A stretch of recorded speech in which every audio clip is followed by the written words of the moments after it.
बिस्मिल्लाहिर्रहमानिर्रहीम। बहुत ही अफसोस का मकाम है कि आज जब सुबह सो के उठे तो हमारे पाकिस्तान के 70 बहन भाई बुजुर्ग बच्चे ट्रेन की बोगियों में जल रहे थे, कोयला बन रहे थे। कोई उनकी मदद करने वाला नहीं था, कोई उनको बचाने वाला नहीं था, कोई हंगामी सिस्टम नहीं है, कोई ऐसा रेस्क्यू वर्क नहीं है कि जिसके जरिए उन लोगों की जान बचाई जाती है। बहुत अफसोस का मकाम है। हमने कराची में साइड एरिया फैक्ट्री का वाकया भी देखा जिसमें घंटों 250-300 लोग जलते रहे। हमने सानिया एयर ब्लू भी देखा, हमने शहीद जुनैद जमशेद का वाकया भी देखा, हमने कितने सानियात देखे, हमने सानिया कारसाज देखा, हमने मस्जिदों में धमाके देखे, हमने चर्च इमाम बारगाह पता नहीं क्या क्या नहीं देखा। लेकिन सिर्फ इतना पूछूंगा कि जब ये ट्रेनें, ये जहाज, ये गाड़ियां चल रही हैं तो इनके अंदर रेस्क्यू का या हिफाजती तिब्बी इमदाद या ऐसी चीजें क्यों नहीं है कि खुदा न खास्ता किसी हंगामी सूरत में कोई भी शख्स उठकर उस आग को बुझा लेता, उस मुसीबत से जान छुड़ा लेता। वो जंजीरें जो लोग खींचते रहे, ट्रेन क्यों नहीं रुकी, लोग नीचे उतर सकते थे। अफसोस, लोग कोयला बन गए, खामोश है लोग।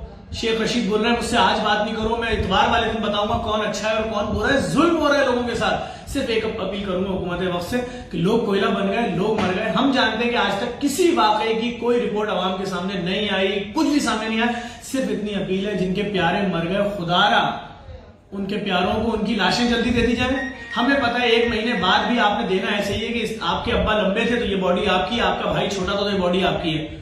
अगर आपके पास कोई निजाम है, डीएनए शीएनए कुछ भी है आपके पास, तो इनको मजीद अजियत मत दीजिएगा। इनके घरों में कोराम बपा हुआ। मेरे लिए बहुत अफसोस की बात यह है कि मैं देख रहा हूं, नोट कर रहा हूं कि सारे ब्लॉगर्स, सारे व्लॉगर्स सब खामोश हैं। 70 आदमी कोयला बना है, कोई खिड़की से लटक रहा है, किसी का मुंह बाहर है, किसी का हाथ बाहर है, किसी का बच्चा मां के सीने में चिपका पड़ा है, लेकिन कोई शख्स बोलने को नहीं तैयार है जुल्म पे।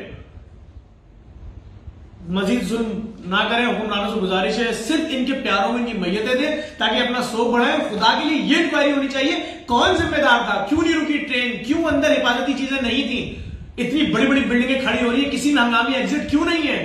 अभी जरा सी खबर आई कराची में तूफान आ रहा है, किसी अस्पताल की इमरजेंसी कितनी बड़ी है, 40-40 बेड है, मेगा सिटी में जिसकी आबादी 4.5 करोड़ है कराची की, 3 अस्पताल है, जिना सिविल अब्बासी।